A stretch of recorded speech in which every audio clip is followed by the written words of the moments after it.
Hello everybody, I am Jmulls of Jmulls Gaming, and let's mull over Elden Ring. In this series I give my first impressions or overall thoughts on a game, and I got a lot to talk about with Elden Ring. Its DLC, Shout of the Erdtree, is set to come out, and the hype and anticipation for this DLC rivals pretty much any other big game release of 2024. That's how big and monolithic Elden Ring is, and in my opinion, for good reason. Elden Ring in a lot of ways encapsulates a lot about what people truly want out of games. There's a reason this game kind of broke out into mainstream success, despite earlier predecessors kind of being more of a cult classic. It's because Elden Ring takes a lot of lessons to heart from games like Dark Souls 1, 2, 3, Bloodborne, and Sekiro, while not being afraid to find its own unique identity and branching off to try newer and greater things. And in that way, it appeals to a wide audience. Funnily enough, and while a lot of people want to claim that FromSoft games aren't accessible,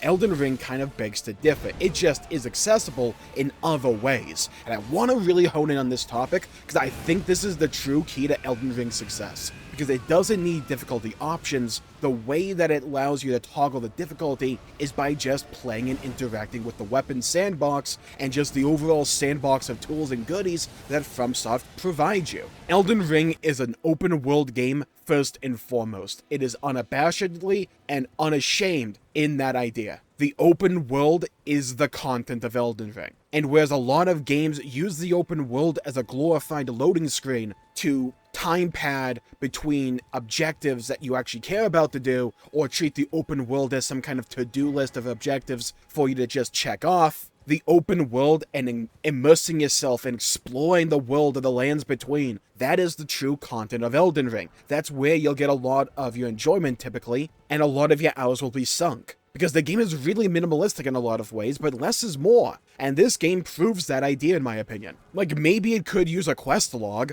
but the idea that you can just naturally come upon a bush that talks to you, you roll into it and it sends you on a quest line, and the fact that you can have so many moments like that. It encourages exploration. It makes you see a hill or a ravine or a mountain and say, I want to know what's over there. Because your minimap's not going to tell you until you go there. Until you explore. The open world is filled to the brim with goodies to discover and uncover, and the game rewards you in a multitude of ways, whether it's through runes, new bosses to fight, new pieces of armor, incantations, sorceries, weapons, shields, armor, equipment, items, consumables, whatever. New NPCs, new quests that unlock new areas, or new items, or new weapons, or new armor, or new characters, or whatever. New endings, possibly. The game rewards you in ideally simplistic ways, but with enough of them and enough breadth of variety, it fleshes the world out and makes the world feel rewarding and fulfilling and rich to explore, because the open world of Elden Ring is the content. It is the focal point of the game, and that to me is where open world games shine. When they're able to elicit that sense of wanderlust, make you want to go and explore every cave or every hill and see what lies on the other side, or just over that hilltop, or in that building, or in that sewer, or whatever. It rewards you for exploring, and it rewards you often enough to where when you see another hill or another cave or another thing, you may want to go do that because you've been rewarded for thinking like that before. Now, are there some issues? Sure. There's a few too many catacombs that feel kind of the same. Maybe Elden Ring repeats a few boss fights too many times. Sure. But I tend to find in the video game medium, when you nail an overarching idea, you can get away with a few missteps in the particulars here and there. Most people aren't going to particularly care about the catacombs or some of the repeated boss fights, because the actual experience of it all, when added together, is so rich and fulfilling that it's enjoyable. And even then, you can argue that these fights feel different because the locations you fight them in are varied up from time to time, and because it's FromSoft, every element of an encounter is key to the overall experience, including the level design of the actual boss arena, or what weapons and tools and capabilities you as the player have at your disposal. And this kind of brings us into the other point that I think makes Elden Ring work so well. The first point was that the open world is the content and not just a glorified to-do list. You feel rewarded and encouraged to explore the world of the lands between and to naturally uncover things by yourself. You don't need a guide. You can use it if you want to, but there's absolutely no need. Your adventure in the lands between is unique to you, and you will have a fulfilling, rich experience based on your playstyle in whatever way you want to tackle the game. If you want to go through each location brick by brick and uncover everything, you can do that. If you want to kind of mainline the bosses, you can kind of do that. The game doesn't try to hold your hand. It throws you into this giant sandbox of toys and goodies and just lets you enjoy it and play with it. And having a great sandbox is great, but what about the goodies in the sandbox? What about the toys at your disposal? Well, the reward structure of Elden Ring is great because it flows into the accessibility of the game. Elden Ring doesn't need easy, normal, hard because it allows you to tackle each encounter naturally. Take Morgott the Fell Omen. In my opinion, one of the best introductory fights in all of gaming history. Why is that? Because you can fight him at like the 1 hour mark in the game, if not sooner, or the 30-hour mark. If you want that challenge, and you want to learn how to play Elden Ring, and you want to bash your head against that wall until it crumbles like I did on stream, you are within your capability to do so. You can be level 1 and take him down. You just have to be good enough. But if you come across Morgott and you're like, you know what? For me, personally, not what I want right now. He's a little bit too hard. I want to augment this experience. I can back out, go explore, like, the rest of Limgrave and, like, the Australia continent to the south. Maybe pop on over to Caelid if I'm masochistic. I have, like, half the world that I can explore, including an entire underground zone that I can explore. I can fight other bosses in. I can gather loot, new weapons, a whole bunch of runes to level up, maybe some spells, or some sorceries or incantations. Okay, look, I know they're both kind of spells, just like roll with me here. I can get significantly more powerful on my end by naturally exploring the world, where the first point of the world itself being so well designed comes into the picture here, that when I feel comfortable, I can then go back to Morgott, and with my new power and all the experience I've accumulated up to that point, both in terms of skill and actual runes that I spent upgrading my stats, I can then have a far easier time against Morgott, including maybe being able to use some summons, bring in some jellyfish, or the wolves.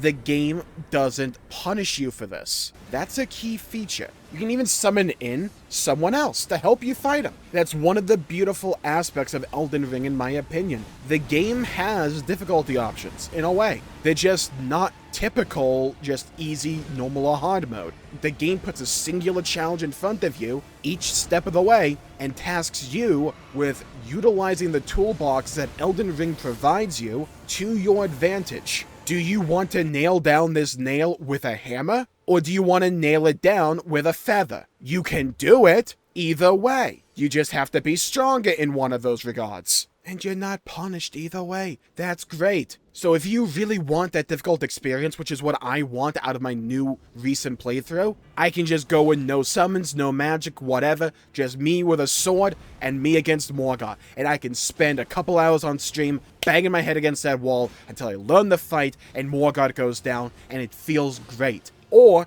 you can go out, explore a bunch, maybe get some quests in you, get some really cool weapons and armor, upgrade a bunch, and then go in. Either way, you can do that. And that logic applies each step of the way in Elden Ring. In my opinion, Elden Ring is one of the best power fantasies gaming has ever provided. Legit, sit back and think for a moment.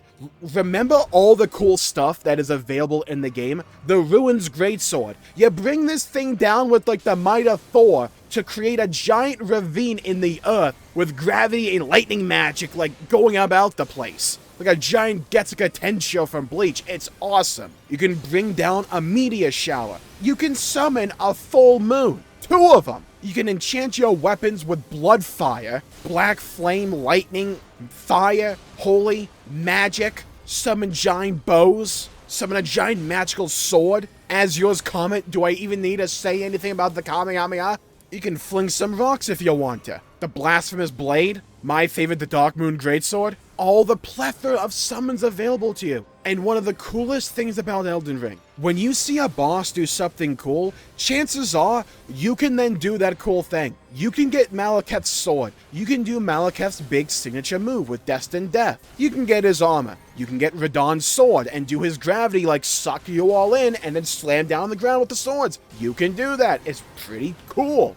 You can get his armor as well, and then fight Malenia with his armor and his swords if you want to be really role-playing about it. It's awesome. The game doesn't hold you back, and it doesn't hold your hand. It lets you experience the world by yourself. When I first played Elden Ring, I don't think I was in a mental place, or just like a mood, to really want a big challenge. So what did I do? I swapped my build up constantly. I went from strength to strength faith to strength int, back to strength faith, back to strength int. There's a few dexterity phases I had in there as well. The game lets you, and that's the cool thing. If any one playstyle gets a little bit too boring, swap it on over. You can do that. So instead of focusing in on these really challenging fights, I focused in on having a really cool power fantasy and taking the abilities of the bosses that I took down or their armor and make them my own. It's sick. It's awesome. What other game lets you do this consistently and this well? Elden Ring is not afraid to let you feel powerful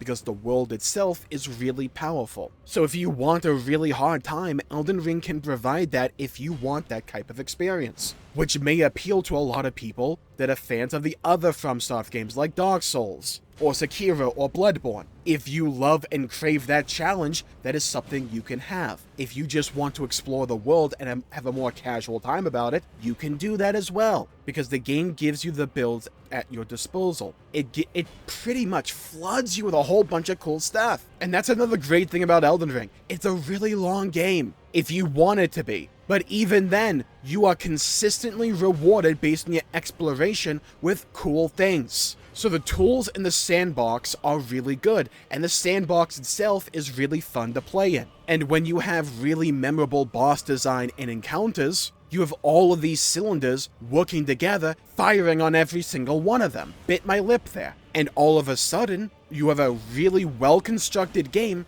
that appeals to a lot of people. Is it any wonder why this game had so much mainstream success and easily won Game of the Year? I don't think it's a wonder. And I've been absolutely adoring Elden Ring more than ever before on my recent playthrough. Because like I said, when I first played Elden Ring, I just think I wasn't really in the mood for a game like that. But there were still elements of Elden Ring that I really loved and adored. But now that I'm in the mood for a game like Elden Ring, every cylinder's hitting. Every aspect of this game is hitting for me. My PC's old as hell, so my graphics options are really low, and the game is still looks gorgeous because art direction is superb. World design is amazing. The fact you can find an elevator in the middle of the woods to take you down to some underground astral city is awesome. The game currently, consistently, forevermore floods you with just moments of coolness, which is what a game should be. It doesn't force you to go along some linear path. That's not a bad thing. The linear paths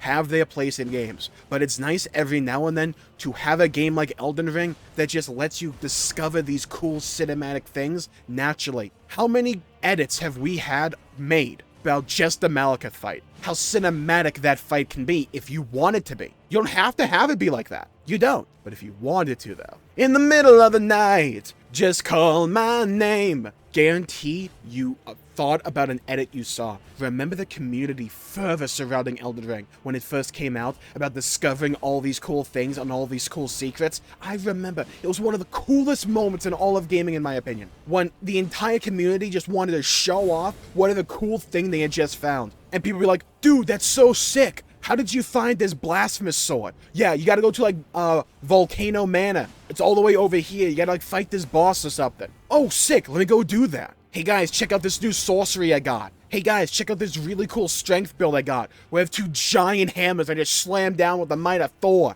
Hey buddy, that's badass. Hey, I found a secret door all the way over here that hides a secret. Dude, where is it? Let me go find it. Consistently, word of mouth spread because the game was well constructed, didn't hold your hand, and let you naturally explore the world. And was even fun if you wanted to look up a guide as to where to get a specific thing if you really want to play that playstyle. It's great no matter how you tackled it. The game wasn't one-dimensional or two-dimensional, it was three-dimensional, fleshed out and fulfilling. And while the narrative itself may not be to everyone's cup of tea because lol item descriptions, the world is so mesmerizing and beautiful and encapsulating, and the characters, FromSoft knows rule of cool, and how to carry a story with rule of cool, and how to be minimalistic but still have these characters be memorable. Radon, Melania, Malekith, Morgoth, Godric, Radagon, cool characters. And they didn't need a lot of time to flesh out their characters to do this. Not every game should do this, don't get me wrong, but FromSoft are experts at telling a story, constructing a world in this manner. And in a lot of ways, it's kind of like the Ronnie storyline, the stars aligned. Is it any wonder why so many people are looking forward to the DLC for Elden Ring Shadow of the Erdtree? I'm looking forward to it a lot, because it's more Elden Ring, more things to uncover, more new playstyles, more cool bosses, more cool locations. It's more of what people want. It's that simple. And I think a lot of gaming out there can learn that simple message. It's what people want. At least a lot of them. And I think a lot of these game design principles are kind of evergreen. Be consistent. Even if you're a long game, that's not an excuse for bad pacing. Be consistent in your great quality. And you don't have to be at 100%. It's okay to miss the mark every now and then, because Elden Ring is not a perfect game, but it got what was important right. And a lot of people out there are willing to overlook or forgive a few mess-ups so long as you get the right things correct. And what the right things are may vary based on game to game. But in Elden Ring's case, they nailed it time and time and time again. And with that, I think I've mulled over Elden Ring long enough for one day. Thank you all for tuning in. My pleasure for making the video. If you enjoyed it, please leave a like and subscribe. It really helps the channel out and helps support future content, and I greatly appreciate it. Stay safe, have a great day, go play some video games if you can, and as always, I'll see you all next time. Bye-bye, everybody, until we meet again.